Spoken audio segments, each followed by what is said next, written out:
Hey, you guys, Hi. Okay. I could hear a conversation. I'm sorry about the delay because I was setting up.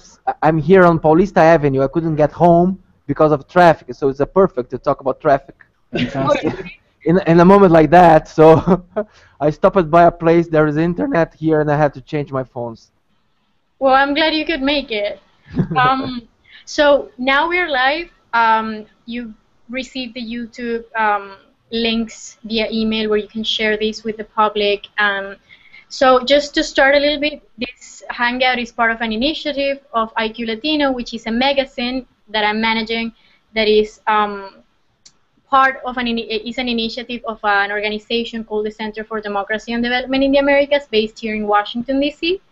And it's one of our projects. This magazine, you can check it out online, iqlatino.org, org. And so, yeah, we are trying to talk about different issues in Latin America, such as transportation today. But a couple of weeks ago, we talked about, like the digital world and education. So, just to introduce a new approach to all these conversations about problematics, but instead of talking about the problems, we're talking about the solutions and interesting, innovative ideas that are emerging in the region and in the world. So here, I would like you to introduce each other as I was introduce yourself. So we can start maybe by Marcio. Tell us a little bit about yourself, what you do. Okay. My name is Marcio. I'm a founder of Caronetas, which is a carpooling site. And I have been working in a transport environment with the companies since 3 years from now. 3 years ago I started, and we started to work with a problem that they have a parking lots. They don't have parking lots enough, and then we developed the carpool systems to implement the inside companies and to ensure that people get safety to get ride with each other. So the first step was safety. Here in Brazil, we have safety problems. I think there is two Brazils, one that our president think it is, and the ones that we live here. So there is there's a lot of problems with security, and people get not not comfort to get in the subway sometimes at night. So they get the cars not only because of spec the bus or the train, but also because of security. They feel more safe in the car. So we start to work in the companies like that 2 3 years ago, and we developed a carpooling system and a taxi sharing system, and also we promote people to find somebody to ride the bike together. So there's these three topics we use. About Caronetas, the difference about Caronetas and the other carpooling systems that we developed a mileage program, which is which allows the driver to pay the user to pay the driver in a legal way, because here in Brazil it's not legal to pay the drivers. The driver is not a taxi; it's not a regulated one. So we develop like a mileage program so people can get mileage from the users and they can redeem it in the end of the process. Also, we are promoting here, and it's amazing because part of our partners is SDG and EMBARQ. So we are talking about our partners here. Here in Brazil, we are promoting with WRI, EMBARQ, and SDG one event that's called Virada da Mobilidade, which is an event that's going to happen on a work car free day. So also we want to to make people realize that they don't have only the car as an option, even though we are in a huge city with 20 million people in a very spreaded way of living. So people, we don't have a metro system so implemented that allow people to drive like New York. Like we have the number of people of New York, but we don't have the infrastructure of New York, and it's very spread. So we want to make people realize that they can have choices of the car. Not only they can get a carpool and the subway and the bus. They can use more than one model to get to home through work, and we are involving companies in order to help people to promote that. Thank you, Marcio. I think this is a perfect moment to maybe go to Juan Miguel. Maybe you could tell us a little bit, like Marcio was saying that, there is a lack of infrastructure in Sao Paulo, in Brazil in general, but especially where he's at. And how, I would like you to like tell us about your experience, maybe of course introduce yourself, tell us what you do, but also tell us about your experience researching and just tell us a little bit about this current situation of transport in the places where you work or in Latin America in general. So, hello everyone, I am Juan Miguel Velázquez. I work with the research and practice team at EMBARQ here in Washington. I work on a lot of different regions in the world, one of the most important ones being Latin America.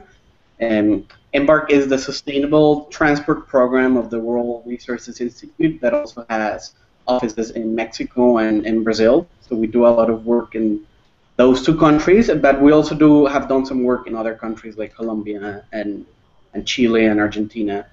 And one of the key issues that we look at, of course, is the problem of sustainable transport in the region.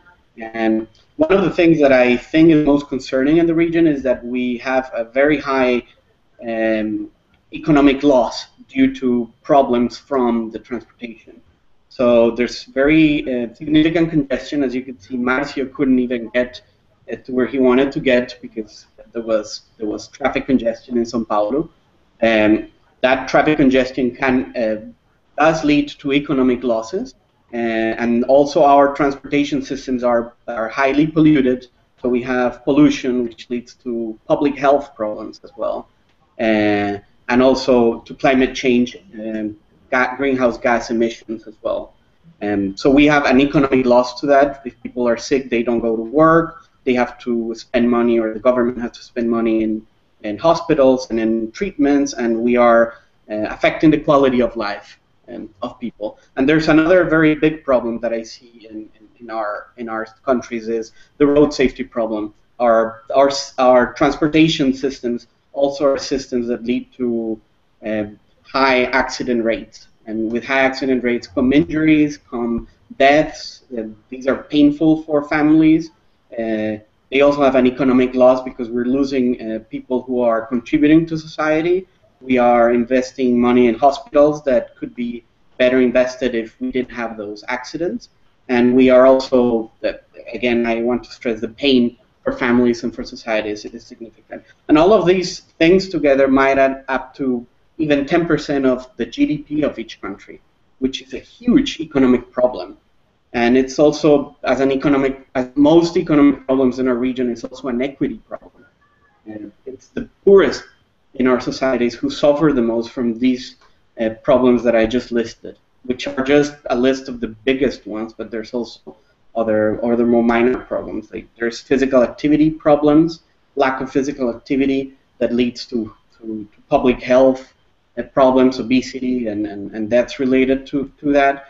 So all of that is a huge economic problem that we need to solve. And a lot of what EMBARQ does is work on what are some of the solutions to those problems, and how can we work towards delivering better sustainable transport in all the cities in which we are involved. And also at a global level, how do we disseminate those best practices around the world. And of course, some of it is what Marcio mentioned. We engage actively with Caronetas in Brazil and with similar measures in other countries. But a lot of also what we do has to do with bus rapid transit.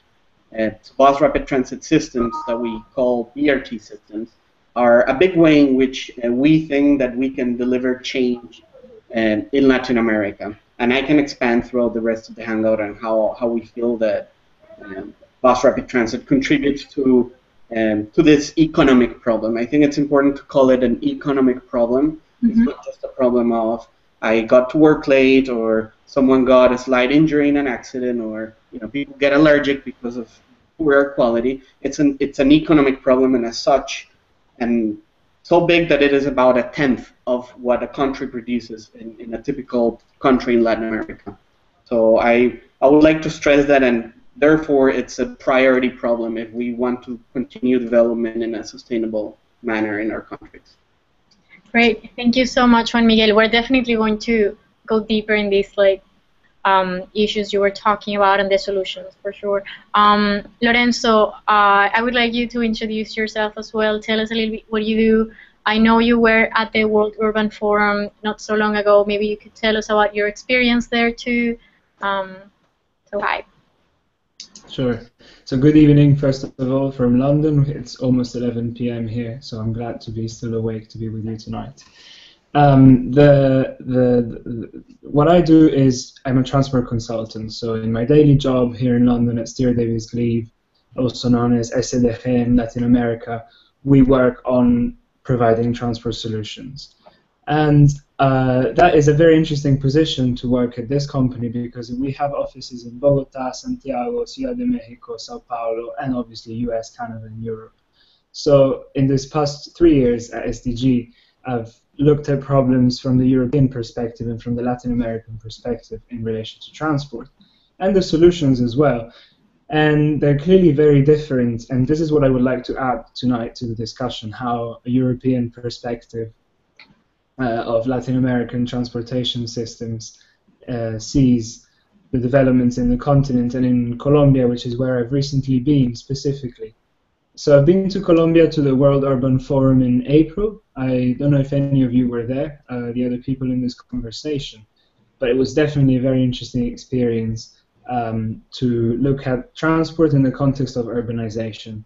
And I think this is the key challenge for Latin America, to have huge cities sprawling, developing, growing with young populations, with geographic as well as economic and social challenges, and how transportation can work as the social and economic glue within these cities and between these cities. And Medellin, that was the city hosting the World Urban Forum in April, actually showed to the world what medium-sized, we could say, Latin American city can do, with a mix of, you could call it capital investment, so plowing in tracks in a city to create a metro system, building huge pillars up the hills to build the cable car going up to the forgotten periphery of the city on the hilltops. But also, besides this capital system, a social system, which is what impressed me the most when I was there,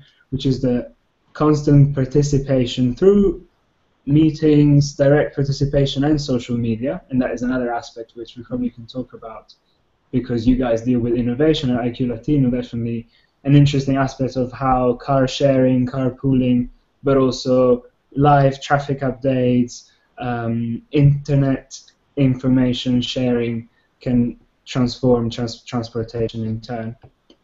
So a mix of capital investment, a mix of social participation, and a lot of common sense, which American and European cities have forgotten about, has led to Medellin shining at the World Urban Forum as an innovative city that has definitely impressed all of the visitors. And perhaps we can compare it to other examples in Latin America tonight to see how they would feature compared to Medellin in this transport league of Latin America.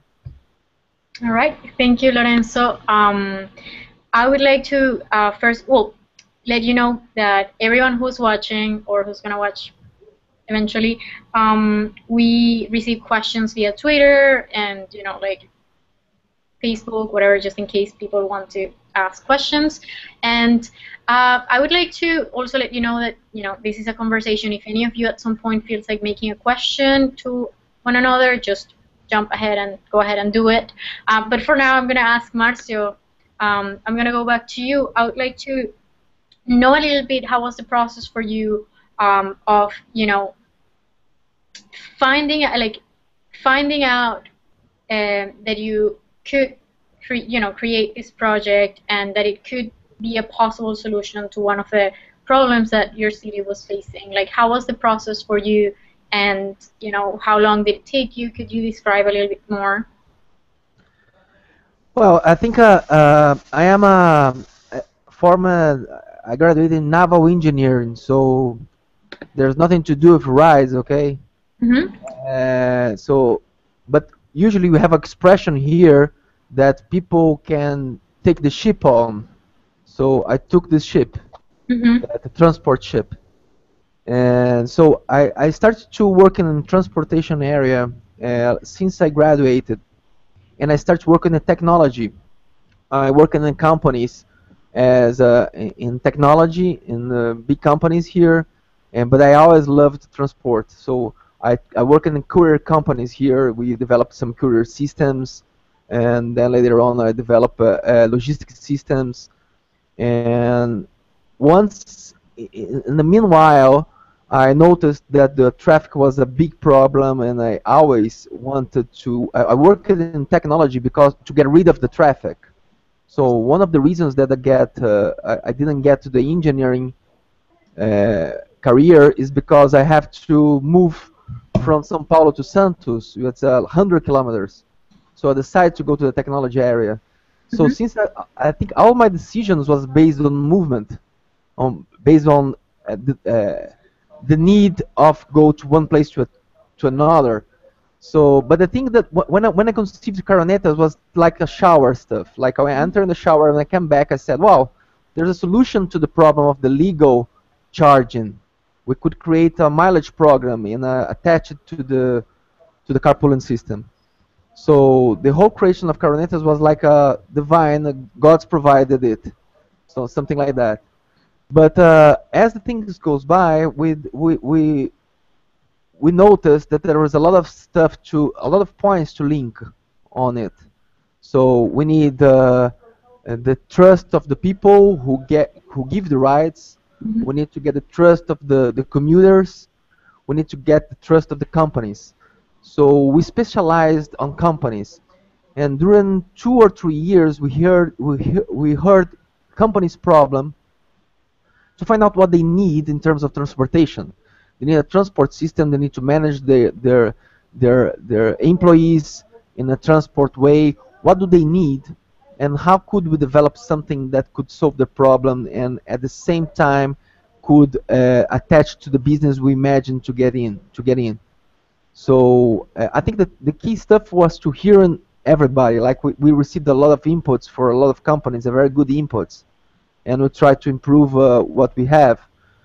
We still know there is a lot of things to go. Like Carona is a riding is not usual in Brazil. Like we have 25,000 users, daily users here, but if you look at the 5 million cars that we have, is still not that much.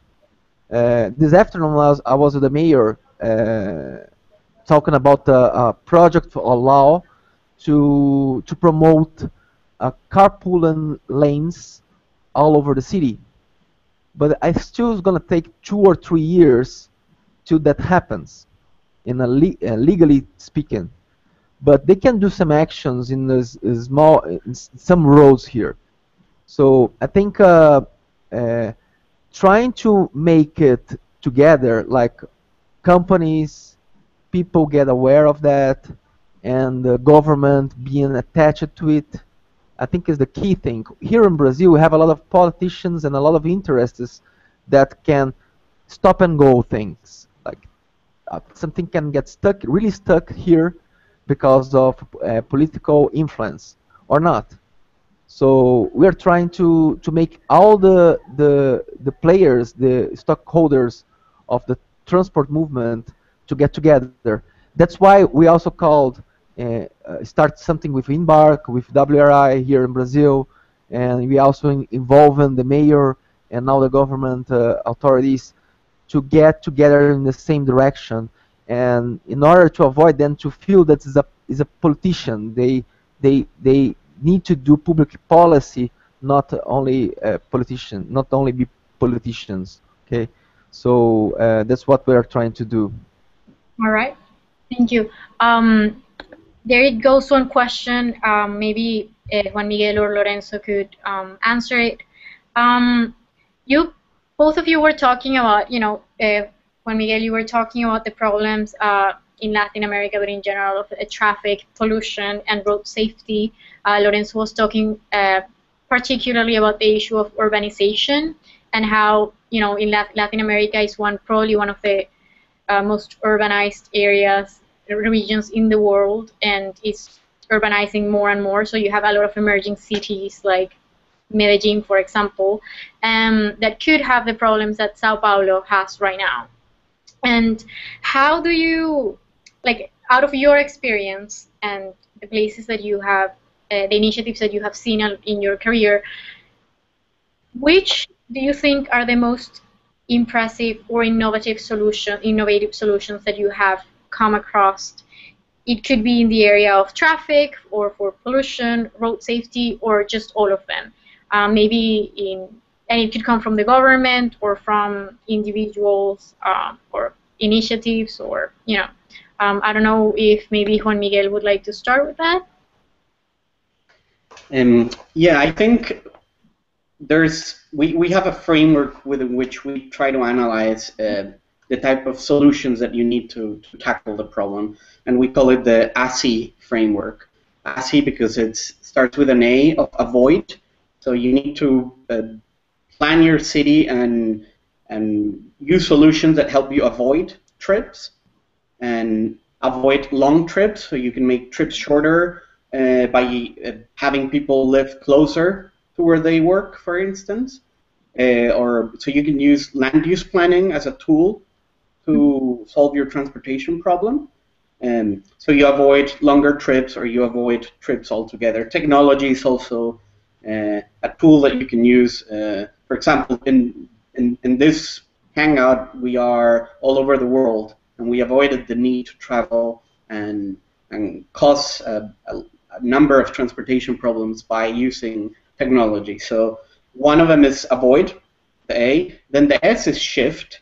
So we need to shift people from less sustainable modes, like the private vehicle, especially, into more sustainable modes, like using better modes, like Caronetas, for example, is a more sustainable mode than everybody using their own private car by themselves, or using buses and public transport, metro, subway, rail systems, or using bicycles or walking and non-motorized transport. So we need to shift people from less sustainable transport modes into more sustainable transport modes.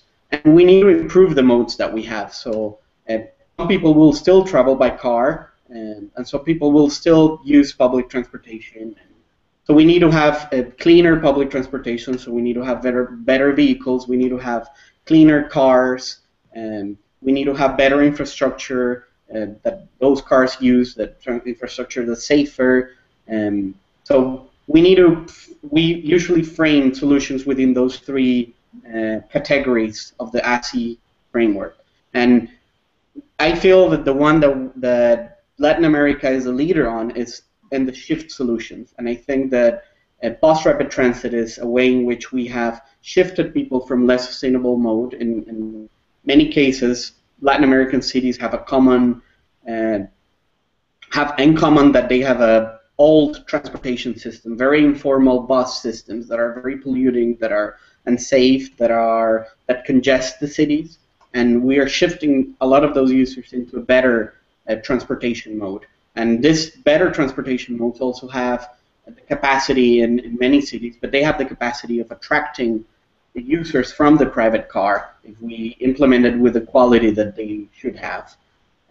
So I think Latin America has been a leader in bus rapid transit.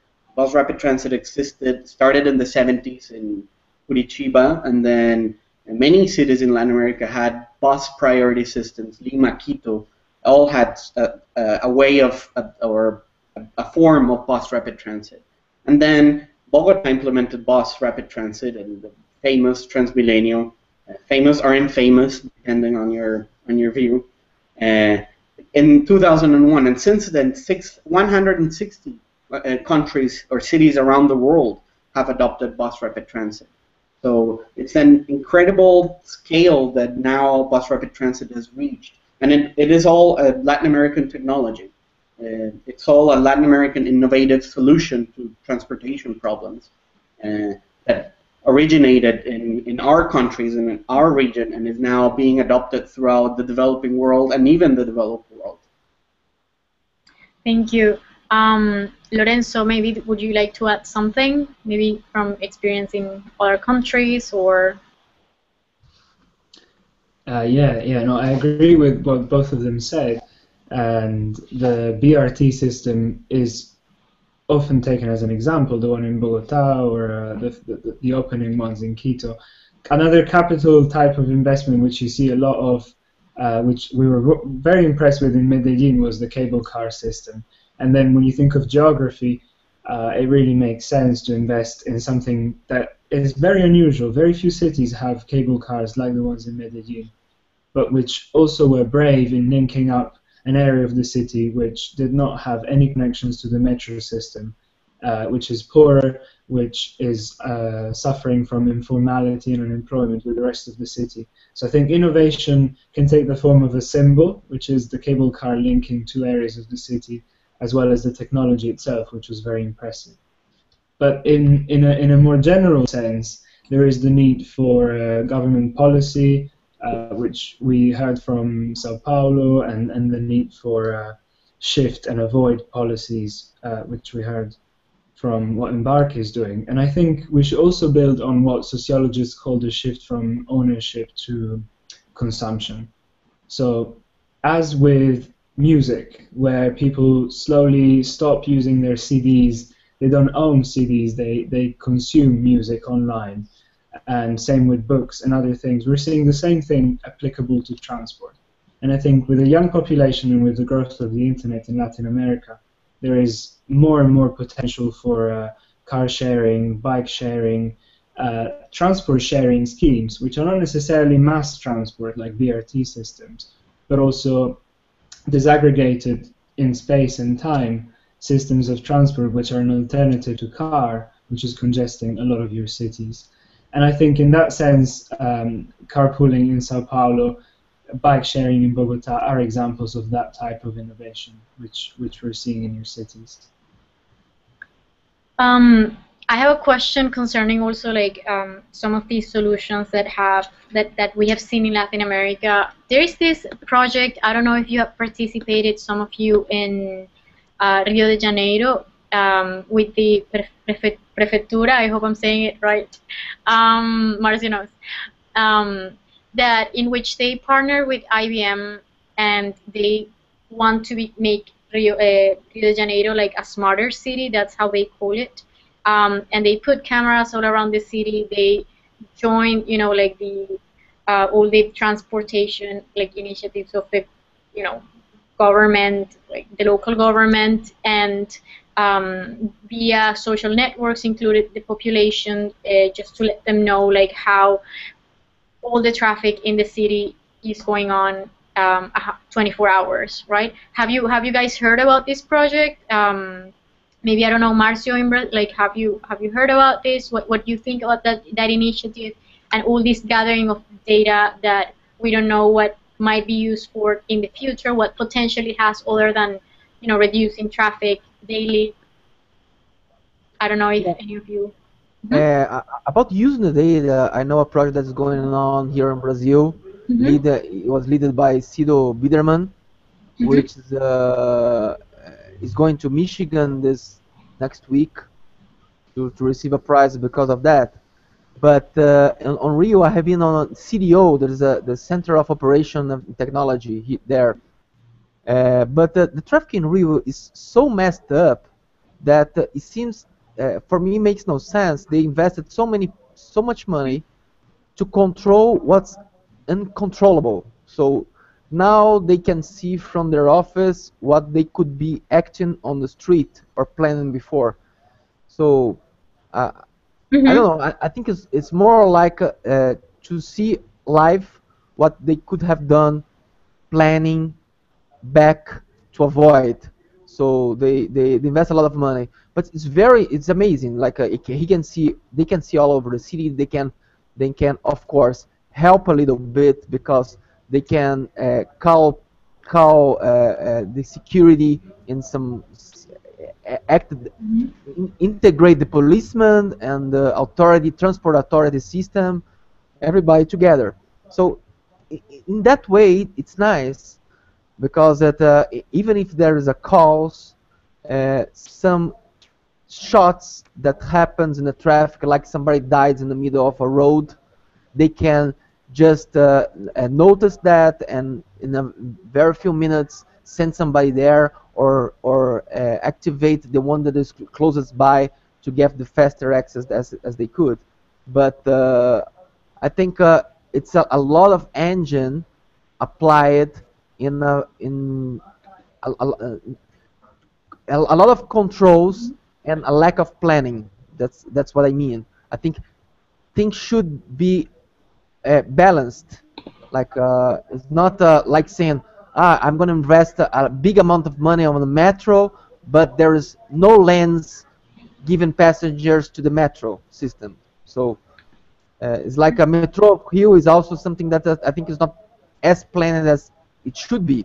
Metro of Salvador is not planned at all. Like it seems like it's only something to say there is a metro, not it helps the people.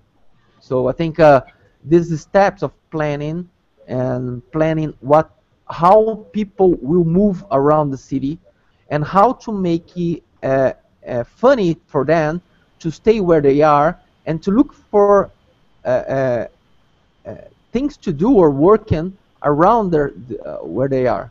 So they reduce movement.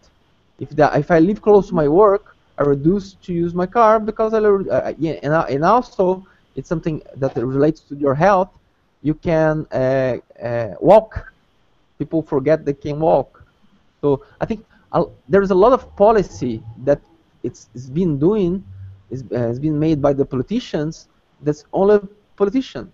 It's not something that's really helping people. City, the operation systems of the Rio, it's amazing.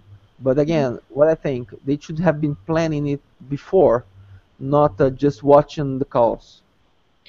And going along those lines, maybe this question goes for Lorenzo and Juan Manuel. Juan Miguel, sorry, Juan Miguel.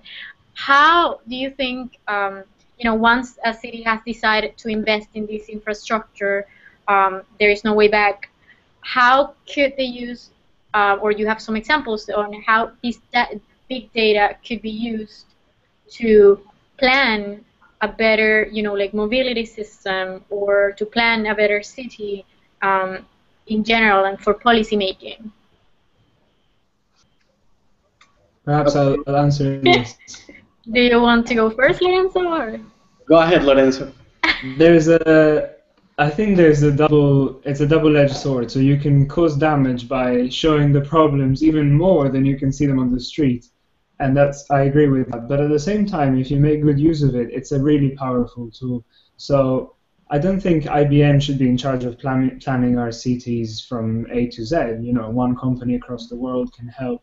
And the way they help is, I think, for example, I'll give you an example of a mobile phone-based project that they've recently carried out.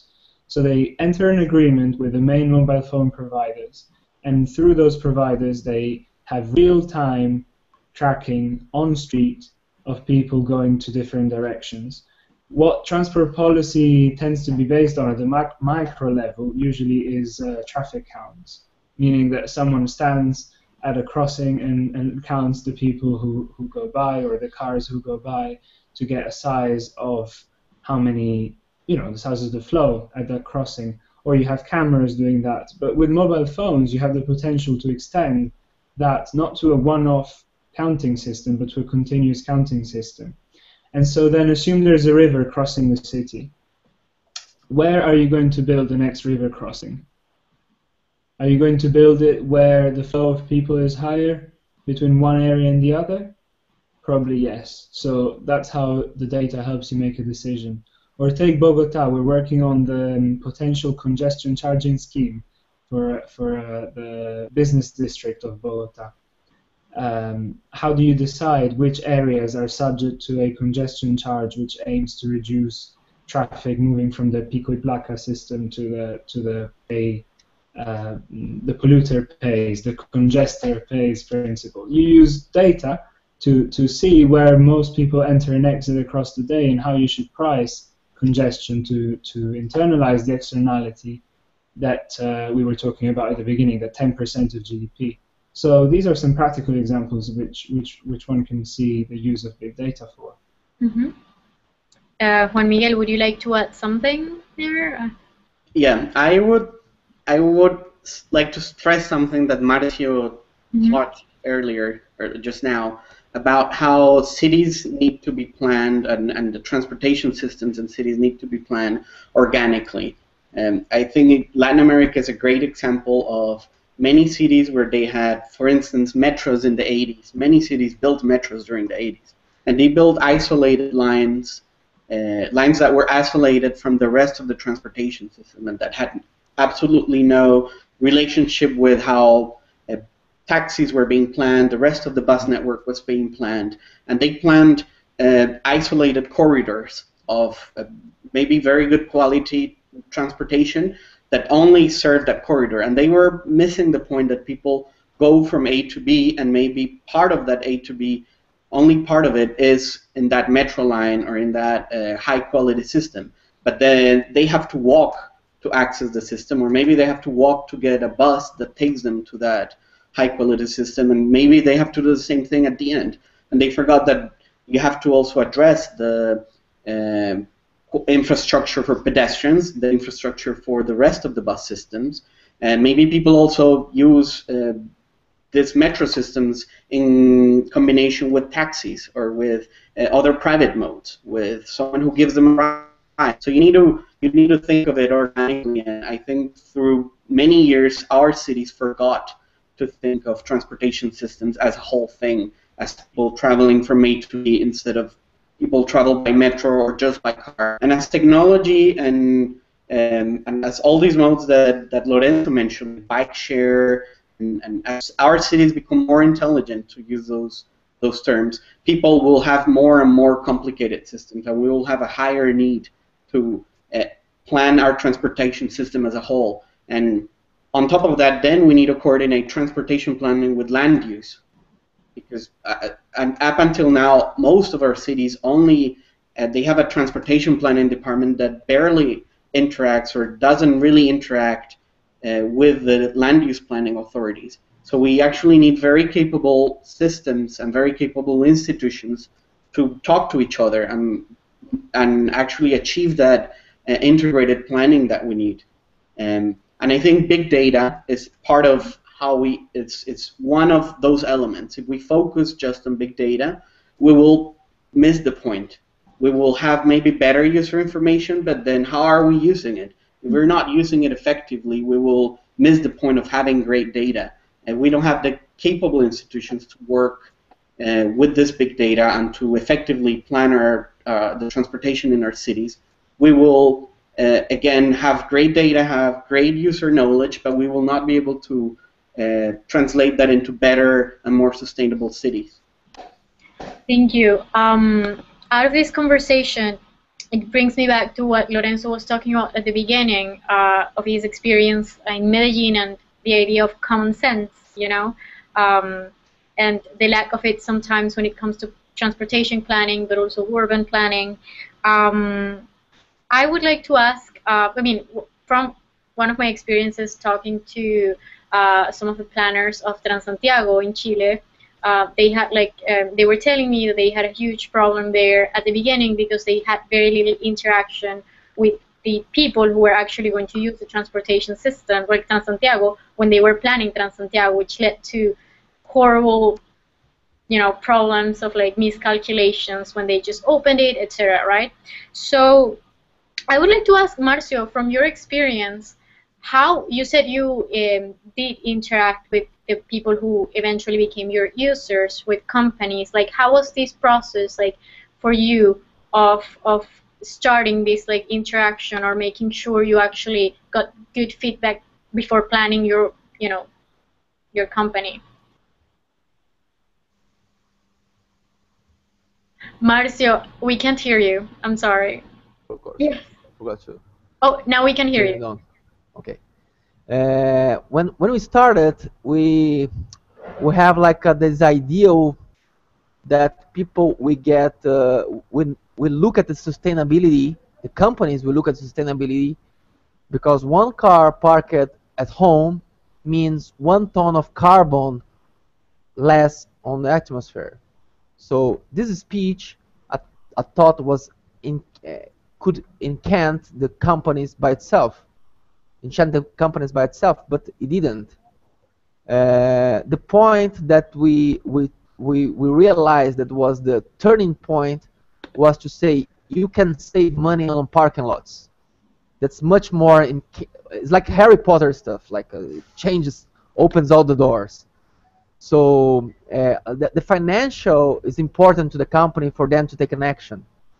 That's how Brazilians people think. They're not thinking about the environment as they might be doing in Europe or the United States.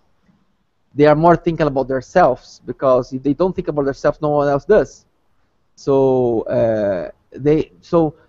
I think the companies, to start doing something, they need to feel they can be good for the employees, but can they be good for them? So that's the one key point to make it run.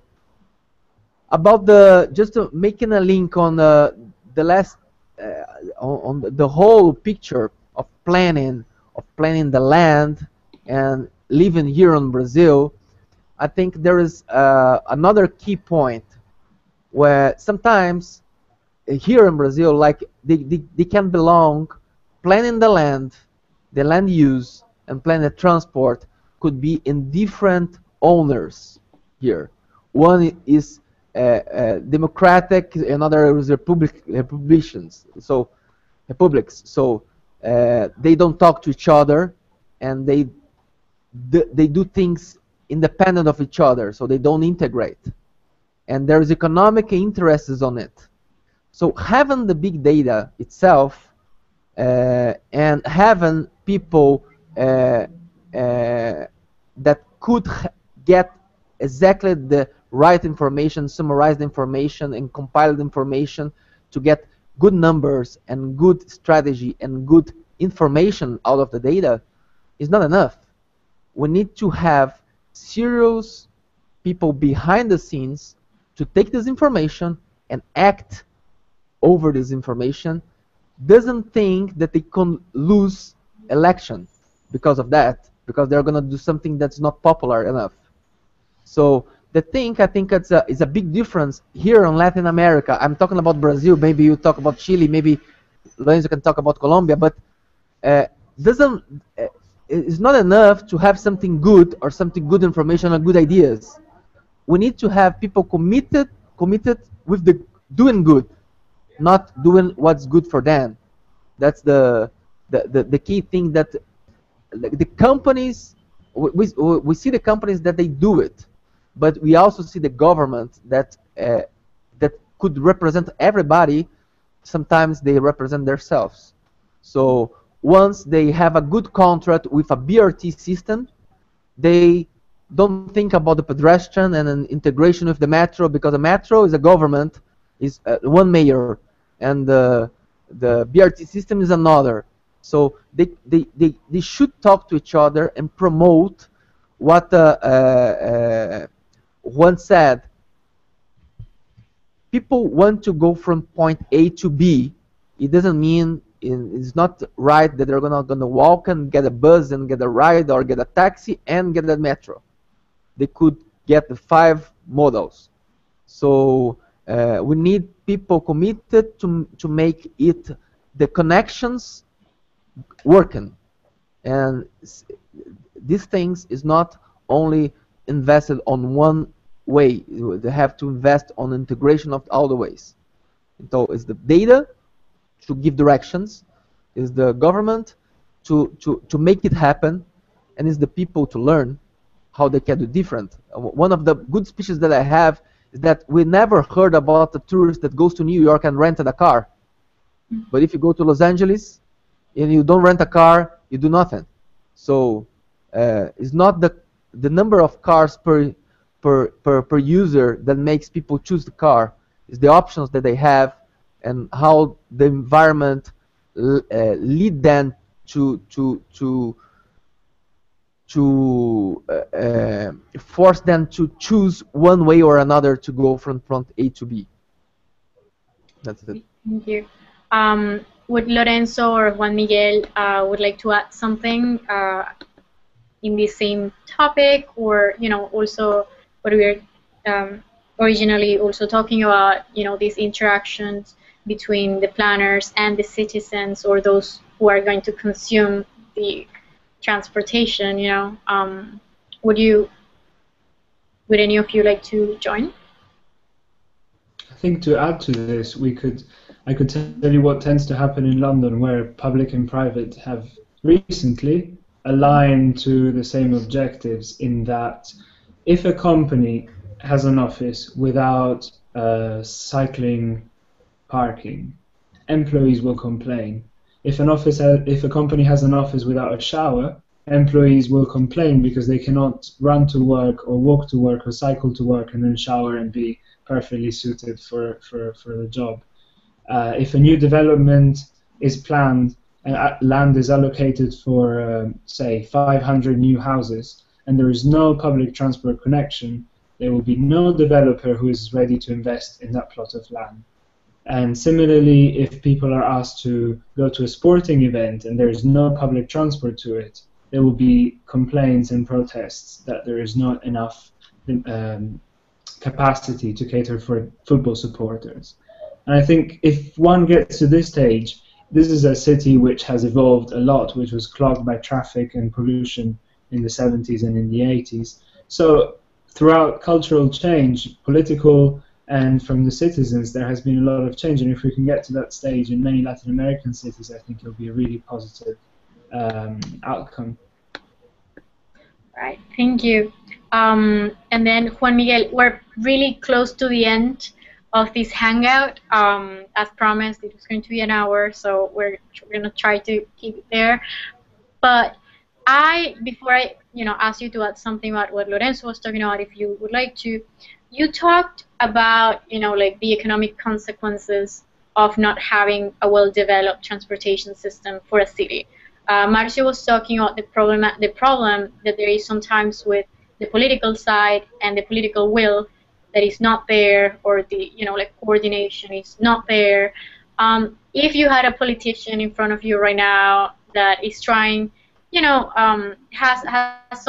trying to do something, or she's trying to do something to improve the situation of their municipality, or their city, or if a president, I don't know, what would you tell them concerning this problem, this economic problem that they have in their hands, and that maybe they don't even they don't look at transportation in that way, Yeah, I think it's I will also add something on what Lorenzo and Marcio said earlier, but I think it's all connected. I think part of the problem is that people are not aware of the magnitude of the economic losses that we suffer from bad transportation systems, and maybe there's not a political commitment, and I think Marcio raises that point very, very strongly, and it's a very valid point in all of our countries in our region, and I think part of it is lack of knowledge. People commonly tend to think that the transportation problem is traffic, and it's really not the only transportation problem. There's many other forms of how you can measure the problem, like I said earlier. So I think part of it has to be with educating the politicians and decision makers with what are the problems and what is their magnitude, and we need to present it in numbers and percentages of GDP. We need to measure it, and we have measured it. And then we need to show them what are some of these solutions and how those solutions help to reduce the problem. So we have done at EMBARQ extensive research on what are the economic benefits and the environmental and social benefits of many of our transportation investments.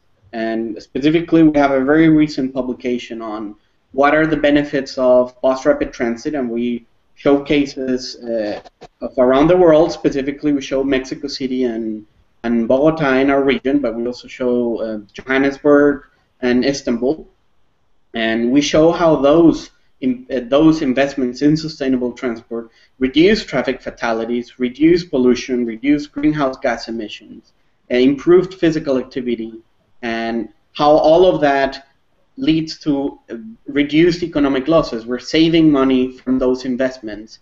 And part of the problem is that those economic losses are a burden to all of the society. So no one can point exactly who is sick from bronchitis because of the bad air pollution, or it's very hard also to point out who is exactly injured. It's millions or it's hundreds of and thousands of people who are injured. So the losses accrue to a very large population base. So it's the politicians' role to defend those interests, and they need to know exactly what people are losing and how we can improve that. So I think being very specific of how these solutions contribute to reducing the economic losses can help build some of that commitment among politicians and other decision makers. And then I also wanted to add and connect this with what Marcio and Lorenzo said earlier. I think also part of getting the political commitment is getting transportation users and the citizens on board. And in order to do that, we need to shift from planning around technologies. We're very fascinated about technology, a metro line, even a bus rapid transit line or a cable car line, and we need to start thinking and planning our systems around each user and around how they will benefit from it. And if we do that, we will, I think, get their support, and politicians will also know that people will vote for the politician and for decision makers who deliver solutions that are sustainable and that are user-centered. So I think it's all connected. We need to improve that user-centered planning and use that framework into our transportation planning practices. And we also need to educate our decision makers into what are the economic losses and what are the economic benefits of some of the investments that we have. Well, thank you, Juan Miguel.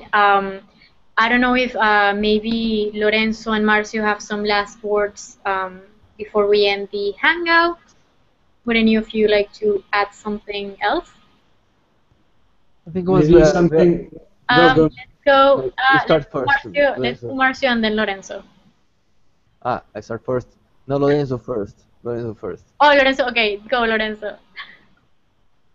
Hey, thank you. No, I just wanted to say there's an event we're working towards with a group called Youth for Public Transport, and it's the link between health and the choice of transport. And just today in the British Medical Journal, you have this article which tells you how obesity is linked to the choice of transport. And we will work at the Expo 2015 in Milan, in Italy, which is about food and health and nutrition, and we will link transport to this and have an event that shows the benefits of active transport for health. So if there's anything that comes out and we want to share it across cities in Latin America, then we can be in touch again in 2015. Yeah, definitely. And you guys, I take advantage to what Lorenzo, of what Lorenzo just said, to let you know that IQ Latino is there to help you guys spread the message too. So whatever information about events or anything you want us to promote, we can definitely do that too. So awesome. And then Marcio. Okay, thank you everybody. Thank you for this conversation and to share experience. I invite you guys, if you happen to go to Brazil, we have a work car free day week here. We're not going to ride cars, we're going to use the public transportation. We don't have a BRT, but we can use the bicycles, share bicycles, or carpool. So I invite you to come here the 20 to 26 September here. And also one good I think indicator that links mobility, and I want to remember, I don't know if you know about DALI. It's a Disabled Adjusted Life Years. I think it's a United Nations index that measures how much money it's lost because of pollution, because people die before the age they were supposed to die. So this DALI, it's a DALI Y, no? It's a good thing to work with the public sector to show them they are losing taxes because people are dying because of pollution. So it's a good number. It's a very shocking number, but it's a good number to use. It's something good if you want to use with the public policy to make them move and get up off their seat and do something. All right, thank you so much, Marcio. Well, Welcome. this is the end of the hangout, but I want to thank each of you for joining us. It has been a pleasure, and I invite you to see the next hangouts that we're going to have. We're going to promote them as they come, and all of them are different themes. We will definitely send you an invitation as they happen. I hope to see you all eventually if you come to Washington, D.C. Marcio and Lorenzo, we would love to meet. So, well, thank you very much again. Thank you for the invitation, Marcela. And before you leave, the conversation will be posted on in our social networks, because all of this is going to stay taped. So, you can also share it if you want to with your contacts, if you think anyone would find it interesting and important too. So, thank you, and have a good day and night for Lorenzo. Okay, thank you. All right. See you, bye-bye.